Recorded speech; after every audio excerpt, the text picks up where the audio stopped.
Hey, the internet! We're back in the workshop again with Al from SRAM again. And today we are focusing on fast. That's it. Because Al has brought a lovely new Santa Cruz Blur, and we're going to be talking about the new generation of SRAM Flight Attendant. The RockShox. AI. Oh. We're going to be talking about... Let's try that again, shall we? We're going to be talking about the new generation of RockShox Flight Attendant. That's right. The AI route to your fastest ride ever. Yeah, that's I know you said that. That's kind of cheesy stuff I make up. It's a good summary. I like it. Yeah. So that's got proto kit on at the moment. We're going to install production kit. And as we do it, I'll probably ask Al some awkward questions. Sounds good. About, sensor rates, harvesting points on the system, and basically find out why adding batteries and brains to your bike will make you a hell of a lot faster, just like it has done Nino this year. Because the system's already been out there. I mean, we're seeing this is the embargo day for it, but the system's been live on race bikes for pretty much a year now. Lenzerheide last year was when it was first publicly raced by Nino, and he happened to win that race on it too, which is he's a good boy. He's a very good boy. Yeah, I mean, to be fair, and if a guy because Nino is notorious for only running stuff when it works for him. Because he held out on 27.5 wheels and stuff for way longer than anyone expected, just to get ride position and stuff. If you go back into his history books. And also, he's on Scott, and he's a massive. They've got that whole twin lock system, which in a way, this is kind of an electronic facsimile of. But rather than your little Swiss head going, oh, now I need to change the lever position. Now you've got a whole ton of analytic, what's the word? Oh, there's another word beginning with A. Automatic suspension control, I think, is the key thing. Is taking the decision making out of racing on that particular feature of the bike. Nino, by far our most well-established rider in terms of product development. He's been a part of the development cycle for all of our new innovations in cross-country way before they became public, and Flight Attendant, something that he's been on for a good while now. What a really interesting anecdote and fact for Nino is in that race in Lenzerheide, his suspension system changed with Flight Attendant. It's about making your bike as fast as possible, taking some of that decision making out of it so that he can focus on fast, is one way of putting it. And his suspension change has happened 1,325 times, I think, in one 90-minute race. Was what we know for Nino racing that same course on a cross-country similar bike, but with a 3-position suspension damping, manual suspension damping system. He would change at the maximum approximately 300 times. So over 4 times as much suspension shifting, which in turn is what's giving him maximum control, maximum grip, and best race performance. And we've already seen from Powertrain that having what seems like a thing you're not thinking massively about taken out of your headspace is actually frees up an amazing amount of cerebral computing power. I mean, that proper Control-Alt-Deleted a whole new space in my head. Yeah. So, and I've ridden this. I mean, again, full disclosure, I've ridden this on Specialized Epic. Specialized S-Works Epic, the new one, Epic 8, which is also out today. So you go watch that video as well. And again, I was absolutely blown away on that bike. But it's going to be really interesting to get it on a platform I'm kind of more familiar with, because obviously this is a very close platform to Cervelo. I've done a lot of work on. So it's going to be really, really interesting to get a close match comparison.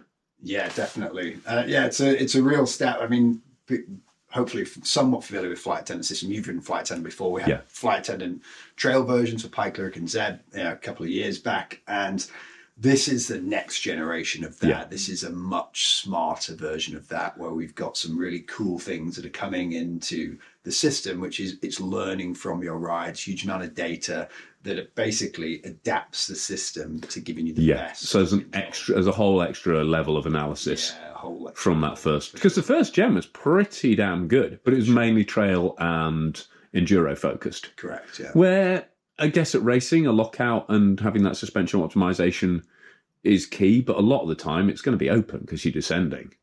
Whereas this, I mean, by definition, because you're going slower up climbs, having that efficiency on climb is a much bigger proportion of your ride.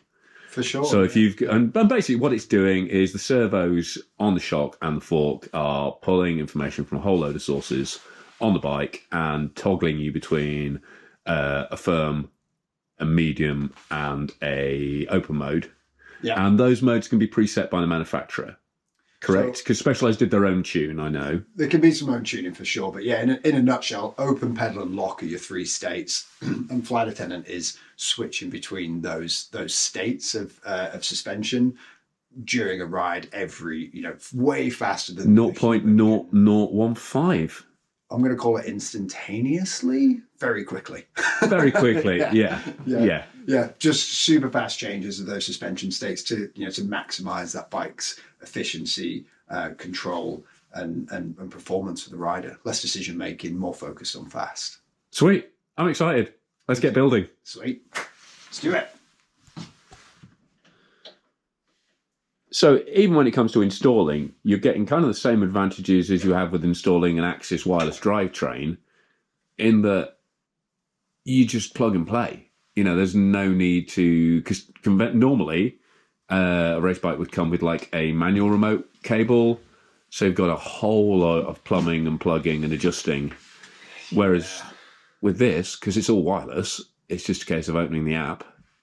Yeah. So access technology, everything comes underneath that connectivity umbrella, if you will. So ecosystem, derailleur, seat post, reverb seat post, the controllers, the shock, the fork, and they all connect. Power meter. The power meter, correct? Yeah. They all connect together, and sort of work in harmony to get the bike doing what you need it to do. Yeah, because the information it's pulling from the crank is particularly important here, because it actually sort of assesses your energy states, and that's where it does a lot of the learning. It actually works out kind of which wattage zones equate to what when you're riding. So it'll work out when you're sprinting, it'll work out when you're cruising, it'll work out when you're freewheeling, and it actually does that for you as a rider, rather than it being okay. If you need to do 1,000 watts for us to lock out, but if you do 700 watts, it'll do pedal. I mean, that's no use to a rider who's only doing like 700 watts max. Yeah. And also, it's no use for someone who's doing 1,500 watts max, but, who, and then is going to find out, it's in cruising when he actually needs it locked, or vice versa. I've probably got that a bit mixed up. But again, it's a very personal adaptation, and it's learning that from the start. Yeah, so the adaptive ride dynamics is what we call it, and it's coming from your effort zones effectively. So basically, kind of a sprint setting, a high, medium, and a low setting in terms of efforts, and that's one of the contributors to the suspension state that you're in for sure. Yeah, that helps it select the mode that's most appropriate, most efficient. Exactly. And you can actually see it, and that's actually displayed on the top of the fork as well. Yeah. You've got a series of LEDs on the top of the fork. Correct. And it'll actually change colour. Yeah. Depending what mode you're in, which is quite, I mean, when I was on the Special Ops, it was quite funny, because you're like, right, am I sprinting hard enough? Yeah, it's gone red. Or yeah, it's gone green. And you're like, okay, I'm backed off. And what was interesting is how often it was really interesting how often it put you in like high power mode. It thought you were sprinting. I was like, oh, okay, I'm working harder than I think. Yeah, so you're right. So on the, you got some little LED diodes on here. So when you're in sprint mode, when you go above a certain effort, these are going to light up yellow. When you're in high power, like high effort mode, kicking that in, they're going to be in red, and then sort of medium would be in green, and then low would be blue. Yeah. Yeah. But again, that's not a direct correlation. It doesn't automatically go, you're sprinting, I'm locking out. It's also pulling information from the shocks to go, no, there's a lot of stuff going on under our wheels. Yeah. We need to stay fully open for this, because we need those wheels to stay in contact. We need a smooth flow over this terrain. You know, so it is very. I mean, I guess that's. I mean, the technology's smart enough, but it's the way it translates what it's reading off the terrain and from your cranks is the really, really smart bit. Correct. Yeah, it's almost like, imagine it as sort of a four-dimensional algorithm with lots of different things going on, whether it's the roughness of the terrain you're going over, the climb or a descent that you're on, the amount of effort that you put into the bike. And it's the smart thing about this new generation of flight attendant is that it's taking all of that information and it's building a rider profile as well. Yeah. It learns from your rides, and as you're riding, let's say through the summer season, as you do more riding, your fitness perhaps goes up towards the end of the season. It's continually learning from your rides. I hope it does. And adjusting this adaptive ride dynamics to match the type of control state that you want. And within that as well, you've also got additional control for that. You have the bias settings on flight attendant. Yeah. So you can have like zero state would be like, this is going to do what we would expect you would want it to do in terms of suspension settings, in terms of bumps, terrain, sprinting, all the rest of it. And then you've got the opportunity to try and take it 2 notches like firmer. Correct. Yeah. So we're not. It's not natural. You know, two settings more so likely to stay stiff. Yeah, or +2 to -2, let's say, and +2 would mean it would bias itself to being locked out more. So it might be, let's say, a really dry day, kind of like sports mode in an auto box. There you go, that'll do. A dry day, grippy terrain, not too rough. You're really in sprint mode. But then conversely, let's say, Nova Mesto World Cup track, and it's been absolutely hammering it down with rain. It's slippy, it's scary, it's sketchy.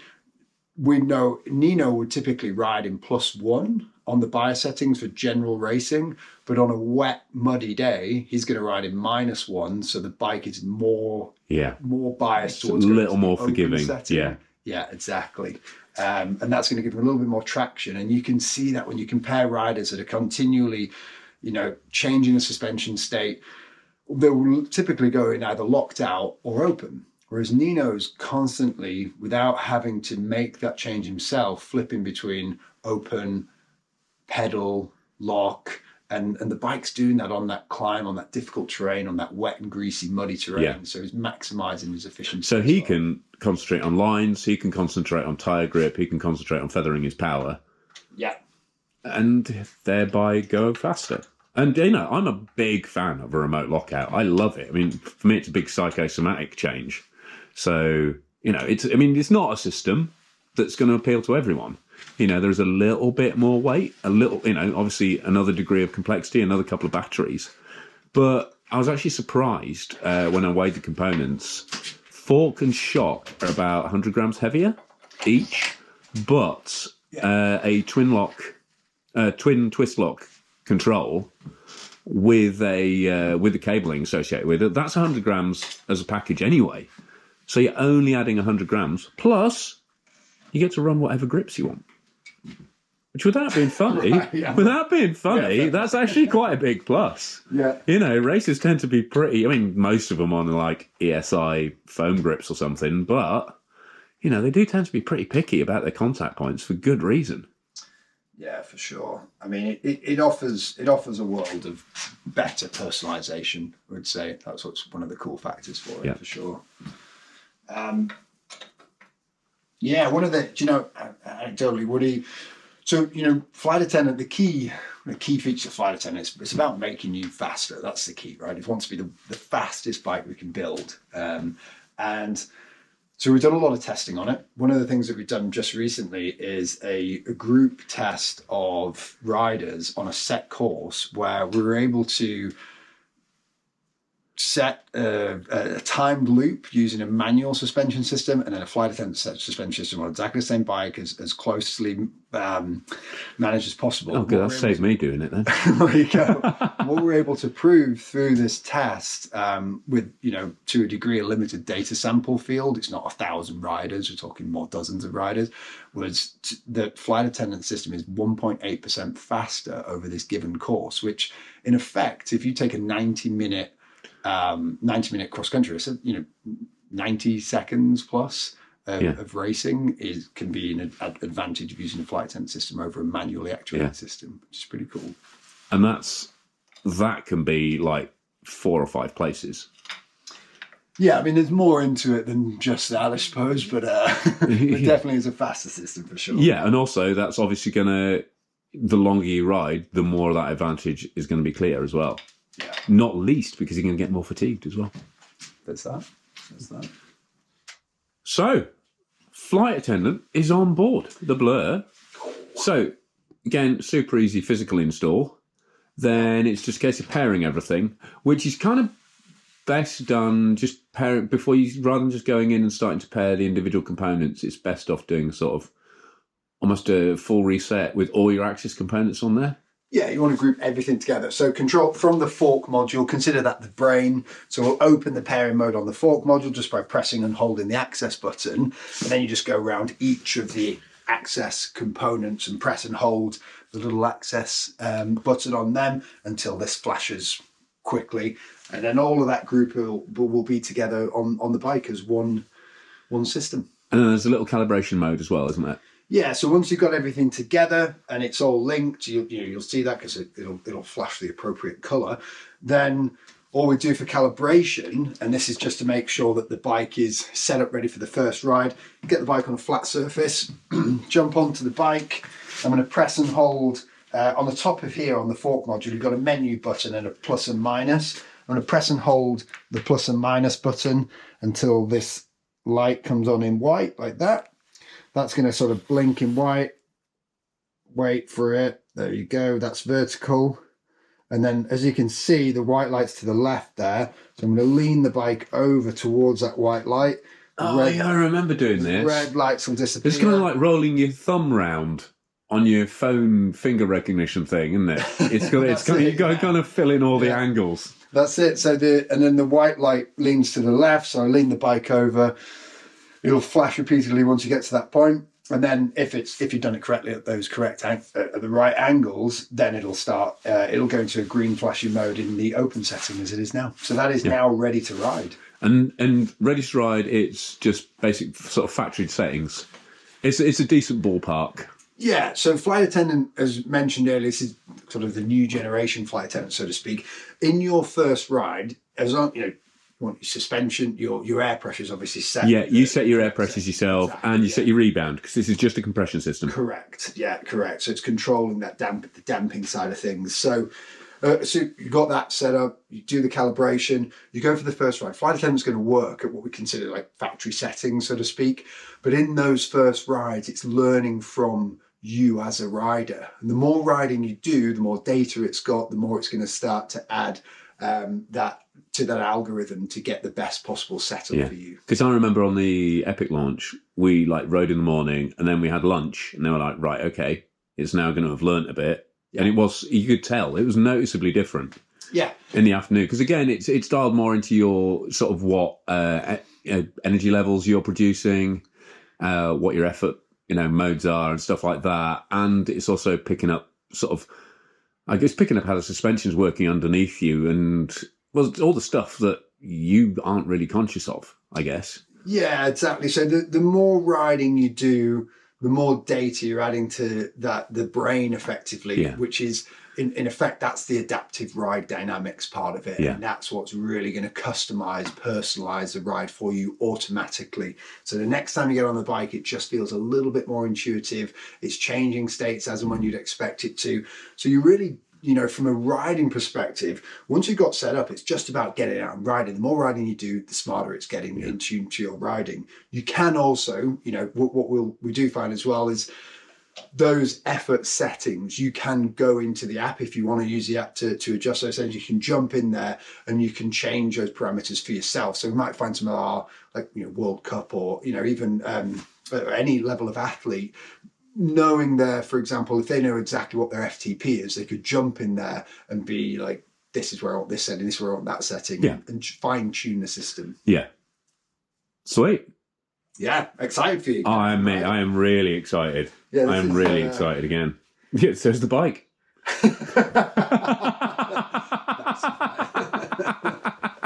Good time. Yeah. Yeah, it's pretty sick looking machine, this one, Kez. I'm quite And stoked. Flight Attendant will be available on the Blur? Yes, so Flight Attendant's going to be launching, primarily we're going to see at the time of launch, on the same day, you're going to see Specialized Epic launching, and then there'll also be Flight Attendant aftermarket components available for a number of bikes, the Blur being one of them. Yeah, and they'll come with a preset tune that matches the suspension kinematic. Correct. Is the difference. You basically order the fork and shock, but the fork is the shock is the shock for that particular bike. Yeah. So, hardware sizes, tuning, eye-to-eye measurements. Yeah.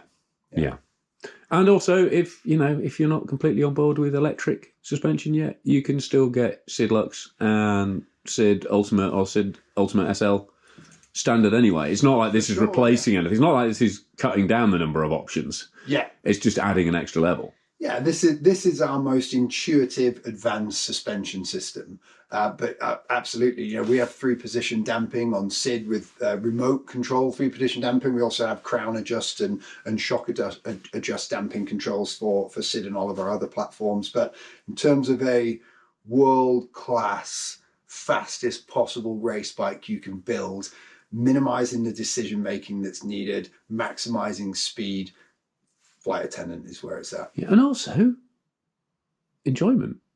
That's what it's about, really, isn't it? I suppose. Yeah. I mean, the focus obviously is here on race speed, but it's another thing that you don't have to fret about if you're out riding. Yeah, totally. Yeah, it can be complicated. There's a lot of the mental health aspects of mountain biking are going to be a little bit diluted if you're like, oh God, I had it locked out when I went down the descent, or I had it in open on that climb. I was particularly the locked out in the descent one. That does my mental health no good at all.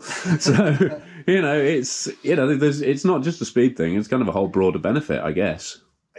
And I fully agree with you. I'm no racer. Did a little bit of racing back in the day, but very much now it's about riding for enjoyment. And Flight Attendant is an intuitive bike system at the end of the day. It's very leg over it. It does a lot of the thinking for you. You get out, you enjoy it. It's a little bit of bit of R2D2. Bit of R2D2 there, here and there, but that's what's kind of making it pretty frigging cool, right?